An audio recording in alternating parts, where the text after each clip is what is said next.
Hola, esto es Nostra Ciencia Talks, un video podcast que habla de ciencia, pero de la nuestra. Soy Lady Science, divulgadora y curiosa por naturaleza, y hoy quiero compartir una parte de la investigación que se hace aquí en nuestra Comunitat Valenciana. ¿Sabías que en Valencia se está construyendo un cerebro digital para curar enfermedades con inteligencia artificial?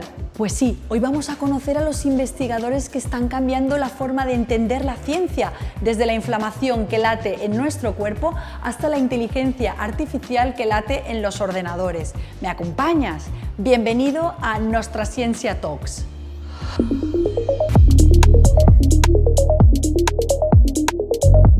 Hola Nuria, muchas gracias por recibirnos. Me han comentado que trabajas como en un escenario de película, rodeada de tubos, pantallas, luces. ¿Es esto verdad?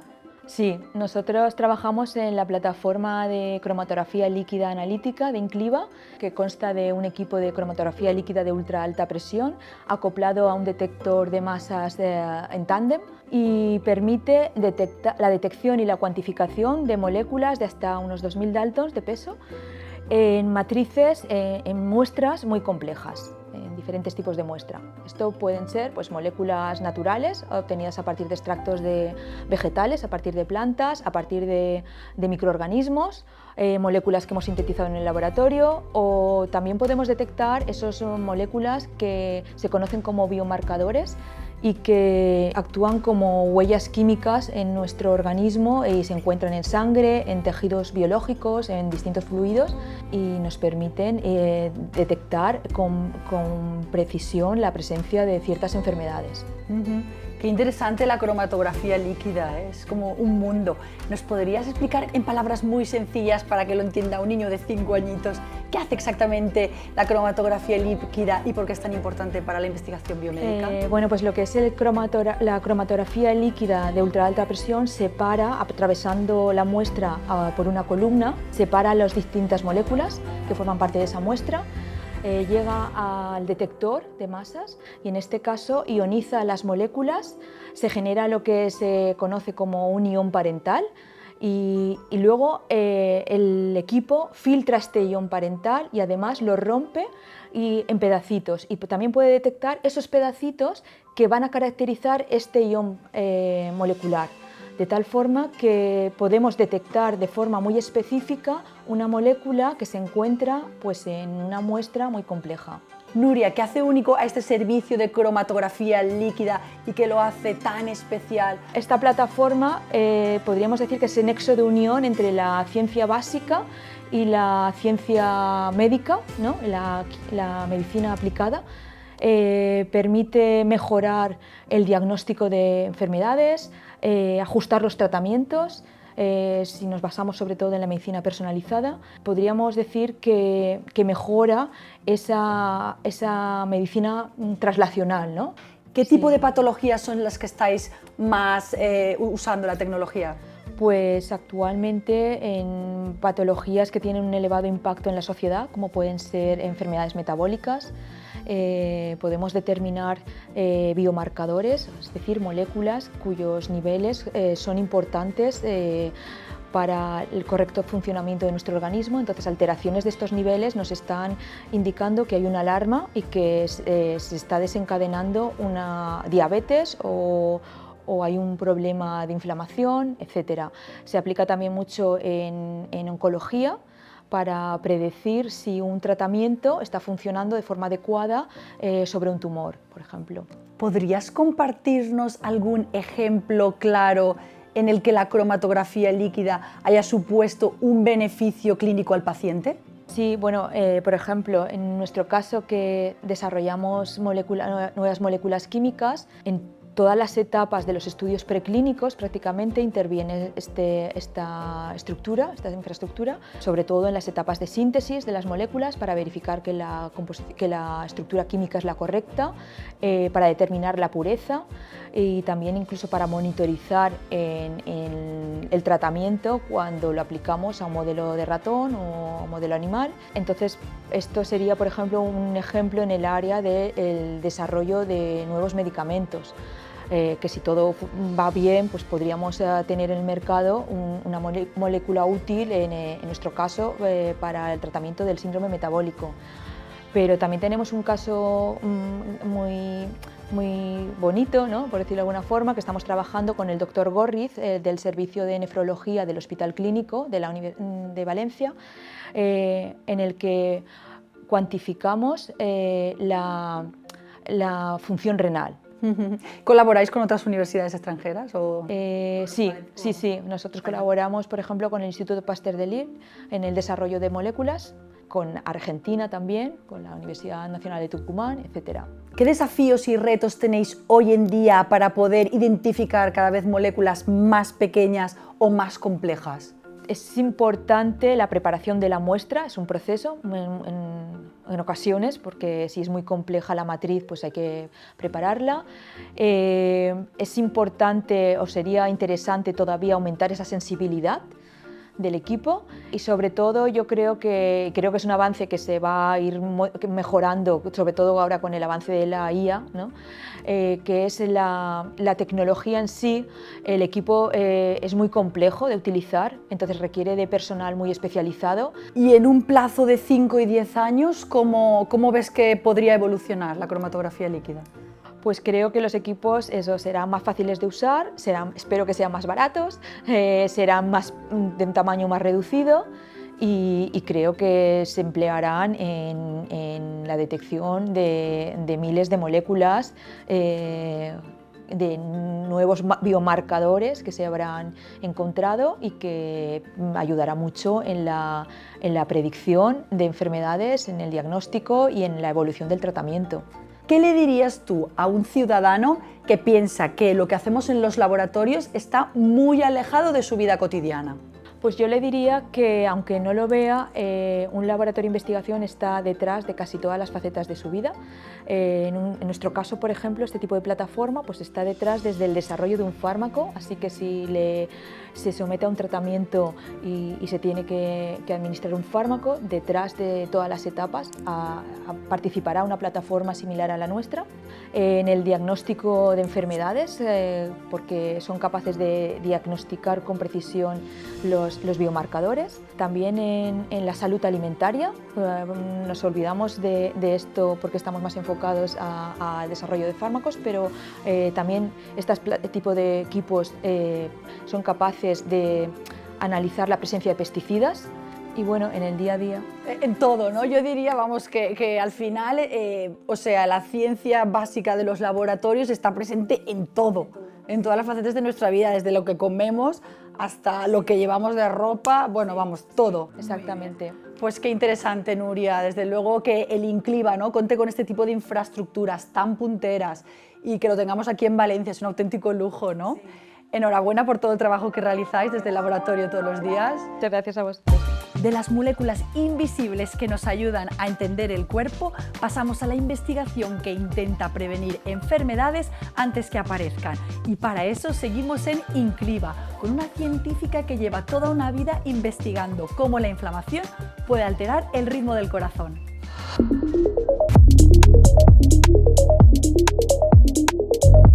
Hola María Jesús, muchas gracias por recibirnos, qué lujo poder entrevistarte. Sé que tú lideras un grupo de investigación cardiovascular e inflamación. ¿Cómo llegaste a especializarte en algo tan complejo? Bueno, pues eso fue consecuencia de 2 estancias en el extranjero. Una de 3 años en el Instituto Nacional de Corazón y Pulmón de Londres, y allí estuve 3 años y aprendí pues un montón sobre los procesos inflamatorios, pero a nivel pulmonar, porque era el Departamento de Farmacología Aplicada. Y posteriormente me fui a la Universidad de Calgary, en Canadá, y ahí, empezando a trabajar con un mediador del cardiovascular, me di cuenta que habían otros mediadores muchísimo más relevantes. Y ya al volver a España, después de todas estas instancias, pues empecé mi propia línea de investigación, utilizando pues novedosas técnicas en aquel momento, que solo habían 2 microscopios en España, uno en Barcelona, en el IDIPAPS, y otro fue aquí en Valencia. Y así empezamos a adentrarnos en el estudio de la inflamación dentro del sistema cardiovascular. ¿La inflamación puede provocarte también, por ejemplo, un infarto o un ictus? Desde luego, o sea, la inflamación lo que hace es que se forme en determinadas zonas de las arterias, ¿no?, una placa de ateroma. Lo que tenemos que conseguir es o bien que no se forme o que sea una placa de ateroma estable. Si esa placa de ateroma se suelta, se forma como una especie de trombo. Y eso es lo que provoca 3 cosas, ¿no? Un infarto de miocardio, un ictus, ¿vale?, se ocurre a nivel del cerebro, o bien, todos hemos sabido lo de la pérdida de función de las extremidades. Una persona con diabetes y además con este problema, pues también puede perder una pierna por falta de irrigación. Claro, totalmente. Por eso ahora están tan de moda las dietas antiinflamatorias, ¿no? Me gustaría trasladar que natural no es igual a inocuo, porque todo el mundo dice, no, es que es natural. Mira, natural es la cocaína, natural es la morfina, sí, natural son estos alcaloides tipo la vincristina, bimestina, que se utilizan para el cáncer, Taxol. El Taxol. Y uno de los problemas es que no sabemos cómo estas plantas o estos productos naturales afectan, ¿vale?, a la acción de otros fármacos, que pueden bien impedirla o bien metabolizarlos antes. Entonces nos encontraríamos o bien sin efecto del fármaco que requerimos o bien con un efecto tóxico de nuestro propio fármaco. Claro, entonces ahora sabemos que lo que ocurre en un órgano, por ejemplo, en una rodilla, ¿no?, o incluso la propia grasa visceral, también sabemos que tiene un papel inflamatorio, ¿no? Bueno, por ejemplo, también la enfermedad pulmonar obstructiva crónica, muy asociada al consumo de tabaco, ojo, con la contaminación. Quizás aquí en Valencia tengamos menos porque afortunadamente tenemos el mar, ¿vale?, y eso limpia un poco el ambiente.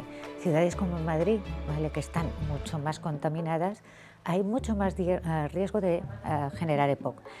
Mira, hablando del sistema cardiovascular, aquí en Valencia, verdad que tenemos el Palacio de Marqués de Dos Aguas, ¿no? Sí. Y están las 2 grandes estatuas, que una simboliza el Turia y la otra simboliza el Júcar, ¿vale?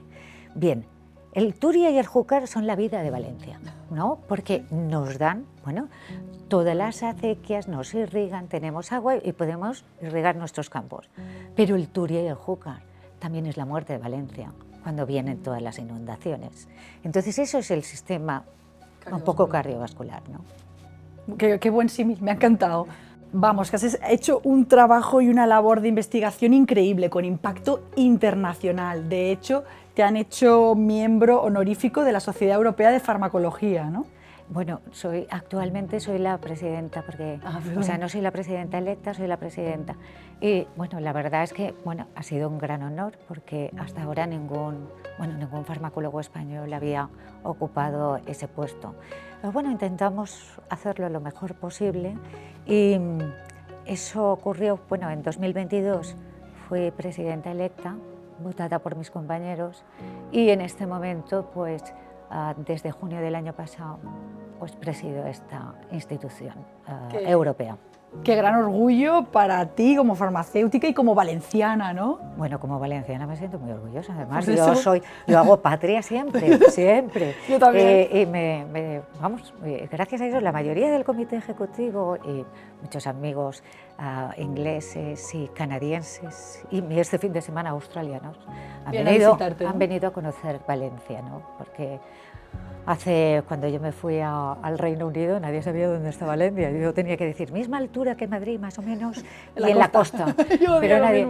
Y ahora todo el mundo, va sabiendo, la han puesto en el... Bueno, yo creo que hemos sido entre varios, no solo yo, la labor ha sido de muchos investigadores que tenemos aquí en Incliva, que tenemos en la Universidad de Valencia, que han puesto a Valencia en el mapa. Y si miramos hacia el futuro, María Jesús, ¿qué avances te gustaría que ocurrieran en el campo de la salud cardiovascular y la inflamación? Bueno, vamos a ver, cuando estudiamos la inflamación cardiovascular, ¿cómo puede ser consecuencia de otra morbilidad, o sea, de otra enfermedad o otra patología que la precede? A mí lo que me apetece es estudiar bien los mecanismos, buscar dianas farmacológicas y combinando un poco nuestros conocimientos de farmacología junto con lo que ocurre en la patología, bueno, pues encontrar nuevos tratamientos. Claro. ¿Vale? Los medicamentos no curan todo, tiene que haber un cambio de actitud. Y en el caso del cardiovascular es muy claro, deporte y vida saludable, ¿no? Claro. Y bueno, la nutrición, campo que se tiene que desarrollar muchísimo, también es otro campo donde me gustaría comprobar cómo determinados medicamentos o determinadas dietas realmente afectan positivamente al sistema inmune. Y entonces habrá una prevención de muchísimas patologías. Y cuanto más mayores seamos, más deporte hay que hacer.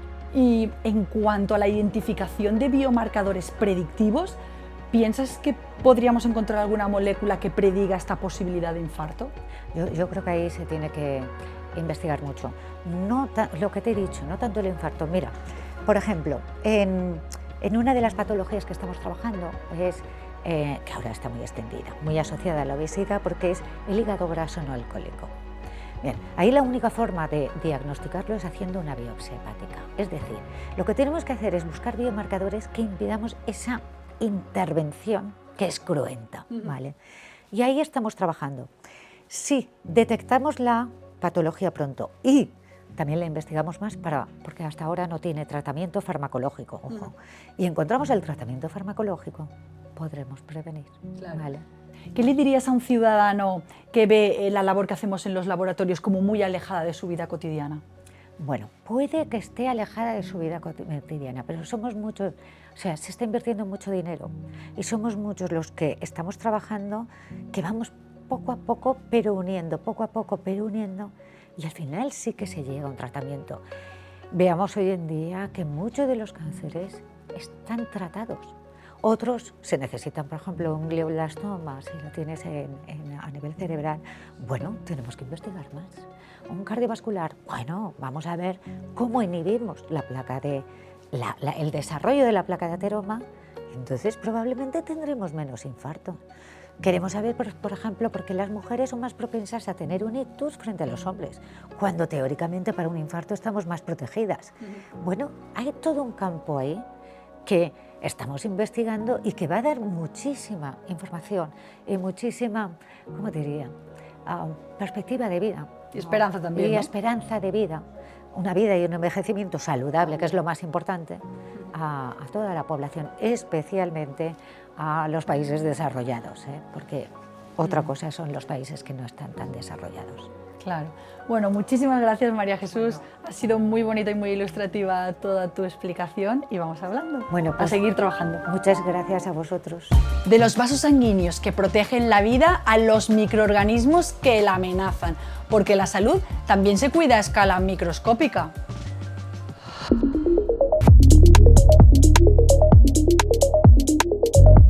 Hola Leonor, muchas gracias por recibirnos. Tú estudias algo que nos afecta a todos, ¿no? Cómo las bacterias se vuelven resistentes a los antibióticos. ¿Qué te llevó a especializarte en este campo? Fue la verdad bastante casual. Yo estudié biotecnología en la Universidad Politécnica de Valencia. Estudié muchos campos en la investigación biomédica y la verdad es que en las prácticas, digamos, que toqué varios de estos campos. Pero fue durante el máster y mi tesis doctoral donde empecé a trabajar más con bacterias, me especialicé en las técnicas de biología molecular, en secuenciación del ADN de bacterias. Y ya fue más en mi etapa postdoctoral que hice en el extranjero, donde me especialicé más en resistencia a antibióticos. ¿Estudiáis entonces cómo, por ejemplo, para concretarlo en un microorganismo, cómo la gonorrea, ¿no?, se va volviendo resistente a antibióticos, ¿no? ¿Qué ocurre? Sí, el gonococo es un patógeno, es una bacteria que acumula muchas resistencias. Entonces nosotros la forma en la que lo estudiamos es que hay hospitales de la Comunidad Valenciana que nos envían la bacteria aislada de muestras de pacientes que tienen la infección, estudiamos su ADN y lo comparamos con el ADN de esa bacteria, pero de otras muestras. Entonces podemos ver cómo se dispersa a nivel geográfico, cómo se transmite entre grupos de riesgo y además con esa información que extraemos del ADN podemos ver si tiene resistencias a antibióticos. Has trabajado en ciudades como Cambridge, Oxford y ahora has vuelto a la Comunidad Valenciana a liderar tu propio grupo. ¿Qué se siente al volver a casa? Pues la verdad es que privilegiada, muy privilegiada, porque yo soy de Valencia, hice aquí todos mis estudios hasta la tesis doctoral y luego pues estuve 5 años en un centro puntero en Cambridge, luego también un tiempo en Oxford y pues, aprendí mucho, establecí muchas colaboraciones y al surgir el plan GENT, que era para captar investigadores que nos habíamos ido fuera, vi la oportunidad para poder volver y montar mi grupo y pues, poder aplicar aquí todos esos conocimientos y también continuar con esos links, digamos, con esas redes en otros países. Ahora vamos a lo que preocupa a la ciudadanía. ¿Es verdad que la resistencia a los antibióticos es una de las mayores amenazas de este siglo? Sí, sí, definitivamente lo es. Hay mucha investigación al respecto, pero no estamos cerca de combatirla, ni mucho menos. Hay investigación en muchos campos que digamos, aunan esfuerzos para combatir la resistencia, pero es que además las bacterias en sí mismas evolucionan para ir adaptándose a nuevas moléculas, a nuevos kits incluso de diagnóstico, con lo cual es realmente una carrera entre la evolución de las bacterias para adaptarse y generar esas resistencias y la investigación que intenta ver qué mecanismos está utilizando. Entonces estamos luchando contra esa adaptación a antibióticos, al ambiente, a nuevos nichos, ¿no? Exacto, sí, ellas cambian muy rápido, cada una un poco a su ritmo, pero cambian. ¿Qué avances más recientes en genómica te parecen más esperanzadores de cara a combatir las resistencias antimicrobianas? Pues sobre todo que hay tecnologías de secuenciación ahora mismo en equipos muy pequeños que se puede entrenar a las personas que trabajan en los hospitales a utilizarlos y que nos permiten una detección rápida tanto del patógeno que hay en una muestra como de las resistencias que el patógeno lleva, con lo cual podemos reducir mucho el tiempo al diagnóstico y irnos ya hacia un tratamiento más personalizado, ya dar el antibiótico que toca desde el inicio. Esa es una de las cosas más importantes que yo creo. Y luego además es que no solo tenemos la genómica como técnicas ómicas, hay muchas otras técnicas que se están utilizando donde podemos ver las moléculas que se están produciendo, las proteínas, etc. Y lo que es la integración de todas estas ómicas yo creo que va a ser clave en desarrollar nuevos métodos para el diagnóstico. Sí, sobre todo el abordar el diagnóstico lo más rápido posible, porque cuando tienes a una persona enferma, ¿no? Cada minuto tiene una infección de orina, por ejemplo.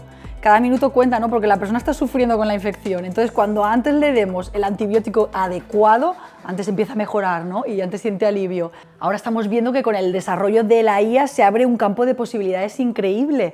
¿Cómo piensas que puede afectar concretamente a este campo? La verdad es que sí, o sea, la IA nos va a permitir avanzar mucho, nos está permitiendo trabajar más rápido en muchos sentidos, porque nos ayuda, digamos, en el día a día. Ya han salido herramientas que permiten predecir la estructura de proteínas a partir de las secuencias, que es maravilloso. El premio Nobel, ¿no?, de química del año pasado. Y a nivel general, en el campo más de lo que es la transmisión de bacterias resistentes, etcétera, yo creo que nos va a ser útil, pero aún falta investigar bastante en ese campo para poder enseñarle bien a la IA para que pueda decir los resultados correctamente. Porque mi impresión también es que hay veces que intentas lanzar algo con inteligencia artificial, te da un resultado, pero el resultado es tan bueno como la información que tenga de partida como entrenamiento, totalmente, digamos. Con lo cual necesitamos averiguar más cosas para darle bien esa información a la IA para que luego nos sea útil pues, para predecir si en una muestra secuencias la muestra directamente y con el resultado la IA te diga si tiene una resistencia y qué antibiótico dar, o predecir incluso pues, si va a haber una red de transmisión, etc. Leonor, ¿hay nuevos tratamientos o estrategias que estén en desarrollo ahora mismo? Sí, por supuesto. A ver, estando dentro del campo, acudiendo a conferencias, etcétera, sabemos todos los esfuerzos que hay, o sea, no solo desde el punto de vista de la genómica, pero de otras ómicas, mecanismos, o sea, estudios más moleculares, que están descubriendo nuevas moléculas que pueden funcionar como nuevos antibióticos o nuevas estrategias terapéuticas, como por ejemplo el uso de fagos, que han salvado a algunas personas con problemas muy graves. Y todo ello, la verdad es que sí que me hace ser optimista, ¿no? Junto al uso responsable de antibióticos por todas las partes, digamos, y la investigación, yo creo que al final conseguiremos llegar a un puerto con la resistencia a antibióticos. Esperemos. Muchas gracias, Leonor, por tan bonita explicación, tan ilustrativa y por habernos acercado todos estos pormenores de este reto y desafío global al que nos enfrentamos. Y eso, gracias por ayudar también a que la Comunidad Valenciana esté ahí casi a un nivel puntero en desarrollo de estrategias para combatir las resistencias antimicrobianas. Muchas gracias a ti. Y de las bacterias que resisten a los datos que curan, porque la nueva medicina también se escribe con código.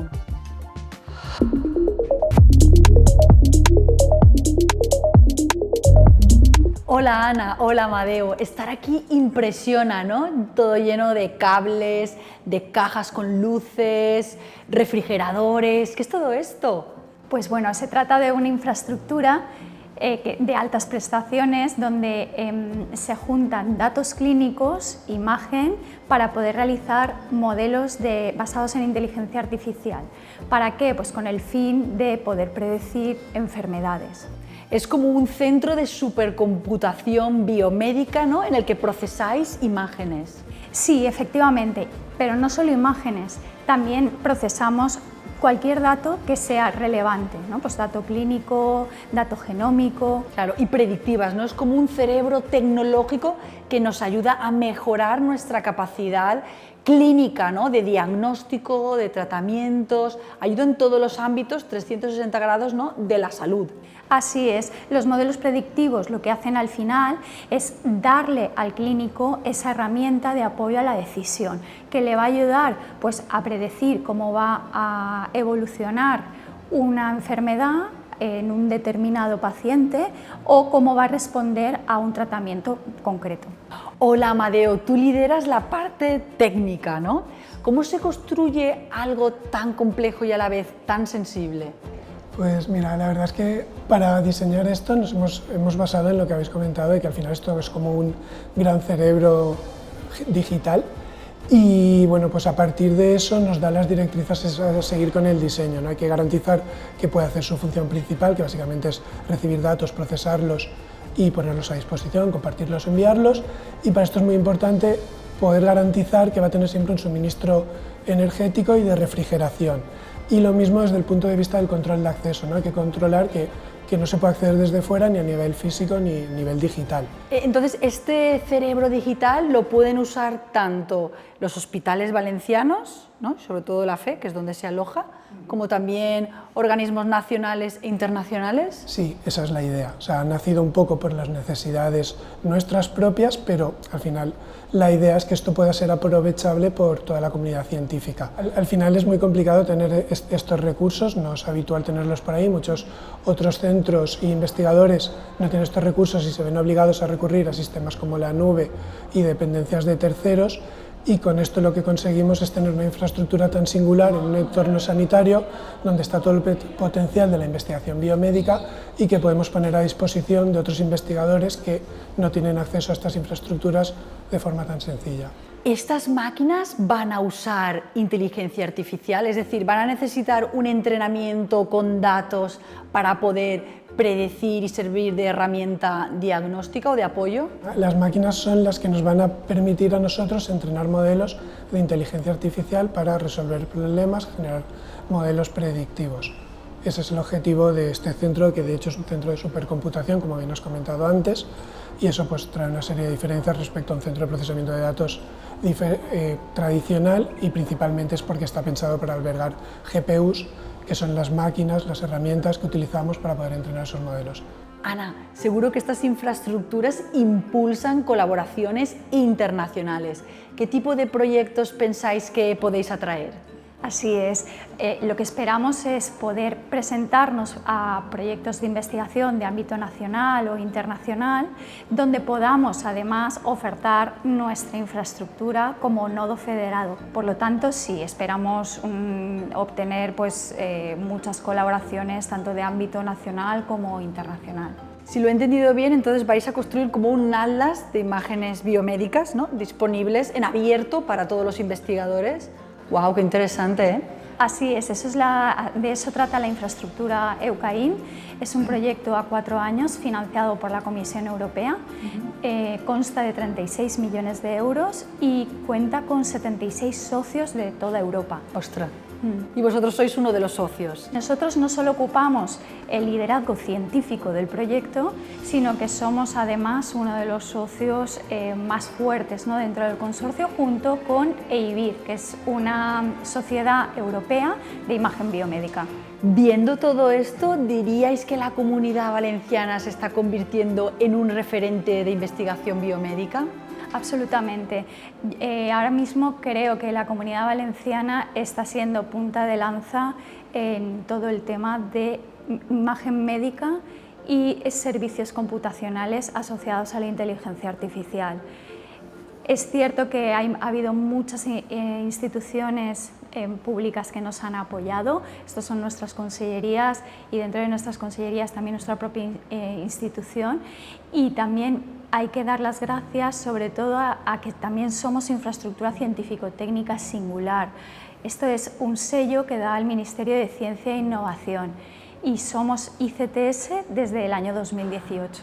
Has mencionado fondos nacionales. ¿También contáis con fondos autonómicos? Por supuesto, tenemos fondos que recepcionamos vía ICTS, que es una línea específica nominativa que habilita nuestra Consellería de Educación anualmente, donde se nos dota de una partida presupuestaria y tenemos que emplearla en aquellas infraestructuras que consideremos más pioneras o dentro de un plan estratégico marcado.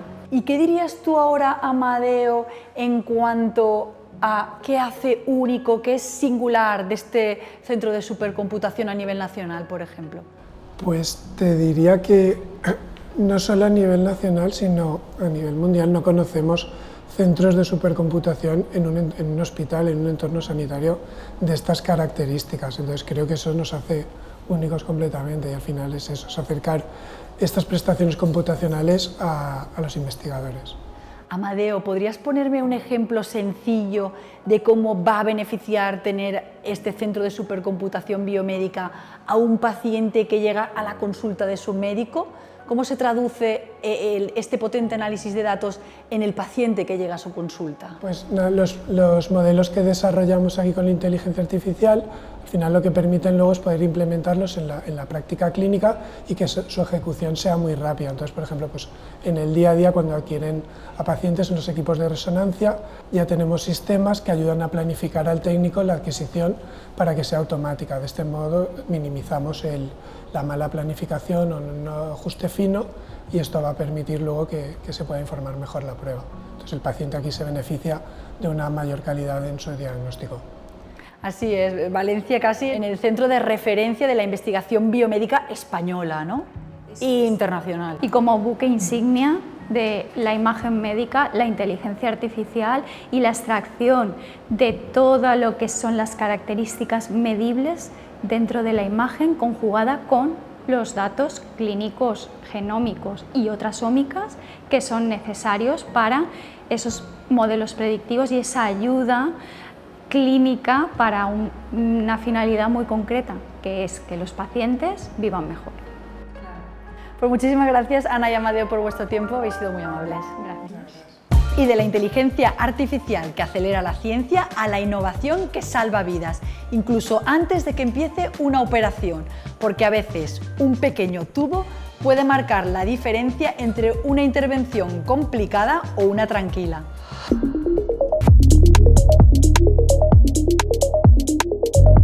Hola Lucas, gracias por recibirnos en este entorno tan exclusivo como es un quirófano donde realmente se salva la vida de las personas, ¿no? Y tú estás trabajando en algo muy pionero, ¿no? Cuéntanos. Hola, muy buenas. Pues nada, la verdad es que estamos trabajando desarrollando un tubo expansible, que es una innovación que hasta ahora no existe y surge un poco de la necesidad de encontrar un producto con las características que nosotros estamos intentando desarrollar. ¿Por qué piensas que hacía falta ese producto? ¿Qué viste en los pacientes que dijiste, ostras, esto necesita una optimización? Porque al fin y al cabo es una optimización de lo que ya hay, ¿no? A ver, realmente se realizan casi 200 millones de anestesias generales en el mundo al año y 100 millones de ellas necesitan tubos endotraqueales, colocar un tubo endotraqueal. Y hay como unos 18 modelos de tubo endotraqueal por diferente tamaño. Entonces nos dimos cuenta de que hace falta mucho material para realizar un procedimiento que se podría, digamos, solventar con un único dispositivo. Y además nos hemos dado cuenta de que hay un alto porcentaje de complicaciones derivadas de la intubación, normalmente por el error en la elección del tamaño del tubo. Entonces, ¿cómo has conseguido tú desarrollar este tubo con esta tecnología tan innovadora? Realmente lo que hicimos fue buscar, junto con el Instituto de Materiales Plásticos, AIMPLAS, y la Universidad Politécnica de Valencia, Instituto de Materiales, un material que tuviera capacidad de memoria de forma. Y lo que hicimos fue intentar que esa memoria de forma transitoria, lo que nosotros llamamos el estado transitorio, estuviera comprimido y una vez estuviéramos en la tráquea, lo volviera a su forma natural, que es expandida. Por tanto, es como si introduciéramos un tubo de diámetro pequeño con todas las ventajas que tiene un tubo de diámetro pequeño, es decir, cuando yo estoy introduciéndolo no voy a rozar las cuerdas vocales, no voy a pasar por esa zona estrecha rozando y pudiendo dañar las estructuras, pero sin embargo cuando ya estoy en tráquea alojado puedo permitir que se expanda ese tubo en base a una activación que nosotros controlamos, y una vez expandido vuelve a su diámetro original, que es un diámetro más grande, y por tanto decimos que se ha expandido. ¿Cómo un clínico pasa a desarrollar esta invención? Porque eres clínico y inventor también, ¿no? Sí, bueno, realmente llevo como 10 años desarrollando dispositivos porque siempre me ha gustado mucho el tema de la innovación, la tecnología, y siempre se te ocurren cosas que te gustaría tener en la práctica clínica. Y cuando te das cuenta de que esto sería ideal que lo tuvieras, pero no lo tienes, pues intentas ir un poco más allá y, bueno, pues por mediación de ayudas, de becas, etcétera, intentas transmitir la idea, y si los que lo valoran lo consideran interesante, pues te consigues cierto importe para poder empezar a explorar y desarrollar cosas y de esa forma llegar en ocasiones a cosas muy interesantes. ¿Y habéis patentado todos estos dispositivos que has desarrollado? Sí, todos los dispositivos en los que trabajo los tenemos patentados, siempre a través de las fundaciones e institutos médicos, en este caso la Fundación Hospital General, junto con la fundación del Instituto de Investigación Sanitaria de la FE, que son los dos principales, y AIMPLAS, que también tiene un porcentaje de la patente, porque realmente somos un equipo de investigación, somos compañeros anestesiólogos y somos también ingenieros y gente del mundo más técnico, claro, que un poco metidos en el sector salud y que estamos siempre desarrollando cosas y no para la cabeza de pensar y dar vueltas. ¿Y en todo este proceso habéis contado con financiación autonómica de parte de la Consellería? Sí, hemos obtenido 2 ayudas competitivas, de lo que era la antigua AVI, la Agencia Valenciana de Innovación, y lo que ahora es el IBACE, MASI, que es, y las dos han sido de un importe cuantioso, lo que nos está permitiendo desarrollar algo que en principio parecía de ciencia ficción, porque es un poco, lo piensas y es un poco increíble que podamos haber llegado a desarrollar algo parecido. Aún nos queda mucho camino por recorrer, porque la verdad es que aún hay problemas que resolver, pero en general sí que estamos consiguiendo buenos resultados y estamos bastante esperanzados con que podamos llegarlo a mercado. Has comentado antes que este tipo de materiales con el que están hechos estos tubos se llaman materiales que tienen memoria de forma. ¿Puedes explicar esto con palabras sencillas? Sí, es una mezcla de varios compuestos que permite modificar su estructura de forma que cuando reciben un estímulo son capaces de mantener una estructura, y en un proceso de enfriamiento, digo enfriamiento porque hemos utilizado este estímulo que es el calor y el frío, cuando lo calentamos conseguimos modificarlo y hacerlo maleable, pero cuando lo enfriamos fuera de un rango de temperatura se mantiene siempre en esa posición, y es cuando lo volvemos a calentar, que sería el estímulo que nosotros aplicaríamos cuando una vez está en la tráquea, recupera su forma, digamos, original. Qué innovador, Lucas. Has mencionado que tienes también o has desarrollado otros dispositivos médicos. ¿Podrías contar brevemente en qué consisten? Sí, tenemos principalmente asociados a la vía aérea, como os decía, es una de nuestras piedras angulares y tenemos un dispositivo que transforma un laringoscopio en un videolaringoscopio. Hoy en día está demostradísimo que el videolaringoscopio permite una mayor tasa de intubación y por tanto sería el dispositivo a usar, pero son dispositivos caros y no están totalmente disponibles en todos los sitios. Entonces, lo que sí que tenemos es un laringoscopio y lo que hemos inventado es un dispositivo económico que, adaptado a ese laringoscopio, lo transforma en un videolaringoscopio. Ese sería uno de ellos. Luego tenemos un dispositivo de una guía de intubación para dirigir el tubo hasta la tráquea con menos daño todavía, porque en ocasiones es difícil de dirigir y es en esos momentos donde una guía te puede servir de ayuda, y desarrollamos una guía que te permite dirigir de una forma mucho más eficaz y eficiente el tubo hacia la tráquea. Tiene pinta de que tiene potencial de llegar al mercado. ¿Pensáis en eso? Sí, completamente. La idea, siempre que desarrollamos un proyecto y ponemos nuestro esfuerzo allí, lo que pensamos es en que llegue a los pacientes, que es nuestro objetivo, porque el beneficio tiene que ser para ellos y el éxito del proyecto no es que te den la ayuda o no es que coja publicidad, es que, que se puedan beneficiar los pacientes de él. Desde luego, un tubo que se adapta al cuerpo y un equipo que se adapta al futuro, ¿no? Increíble. Muchísimas gracias, enhorabuena por toda la labor que estáis haciendo y un auténtico placer. Muchas gracias. Hoy hemos recorrido algunos de los lugares donde late la ciencia valenciana. Hemos visto cómo la tecnología, la curiosidad y el trabajo en equipo se unen para mejorar la vida de las personas. Con Nuria Cabedo hemos descubierto cómo las moléculas cuentan historias invisibles. Con María Jesús Sanz, que la inflamación puede cambiar el destino de un corazón. Con Leonor Sánchez, aprendido que las bacterias evolucionan, pero la ciencia va por delante. Con Ana Penades y Amadeo Tena, que la inteligencia artificial puede pensar por y para la salud. Y con Lucas Rovira hemos comprobado que la innovación también se respira. 5 miradas distintas y un mismo propósito: cuidar mejor, porque la ciencia que se hace aquí no es ni fría ni distante, es una ciencia que observa, escucha, analiza y sobre todo conecta. Conecta datos, personas, ideas y esperanzas. Ciencia hecha en la Comunitat Valenciana, hecha por y para las personas.